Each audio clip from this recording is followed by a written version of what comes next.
জয়গুরু। শ্রী শ্রী ঠাকুর বলছেন, যে বউ পারিবারিক অত্যাচারের মধ্যে নিজেকে নিয়ন্ত্রণ করে সকলের মনোজ্ঞ হয়ে উঠতে না পারে, তার কিন্তু হলো না। কোনো মায়া, মমতা, আদর, আপ্যায়ন কিছু পাবে না, কোনো প্রত্যাশাও রাখবে না। কিন্তু তোমার হৃদ্য ব্যবহারে সকলকে মুগ্ধ করে আপন করে তুলতে হবে। শ্বশুরের সম্রাজ্ঞী ভব। স্বামীর কাছে নিজের দুঃখের কথা কেবল বলতে নেই। বউয়ের দুঃখ, কষ্ট, দৈন্য সাধারণত স্বামীকে বিচ্ছিন্ন করে তোলে, যদি সে কঠোর ইষ্টপ্রাণ না হয়। আর সংসারের সকলের প্রতি চাই ইষ্টানুগ সেবা বুদ্ধি।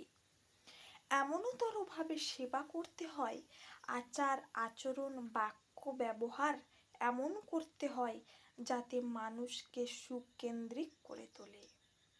টাকা দিয়ে মানুষকে জয় করলে সে এক কথা, কিন্তু তোমার ব্যবহার দিয়ে জয় করতে না পারলে তোমার দাম হলো না। যে কোনো পরিস্থিতিকে নিয়ন্ত্রণ করতে হয় আচার আচরণ ও সেবা দিয়ে। ভালোবাসা আদায় করে নিতে হবে নিজের ব্যবহার দিয়ে। প্রীতি প্রত্যাশা নিয়ে যেই চললে অমনি তুমি দরিদ্র হয়ে গেলে, আর প্রত্যাশা না থাকলে তুমি ধনী লোক। লাখ বিঘ্ন আসুক, লাখ ঝঞ্ঝা আসুক, তার মধ্য দিয়ে চলা লাগবে। শ্বশুর বাড়ি পাশ হয়ে যেতে পারো যদি তুমি সেবার ভেতর দিয়ে, তাহলে দুনিয়া পাশ হয়ে গেল। আর তুমি যদি গুরু পাশ হও, তাহলে দুনিয়া পাশ হয়ে গেলে।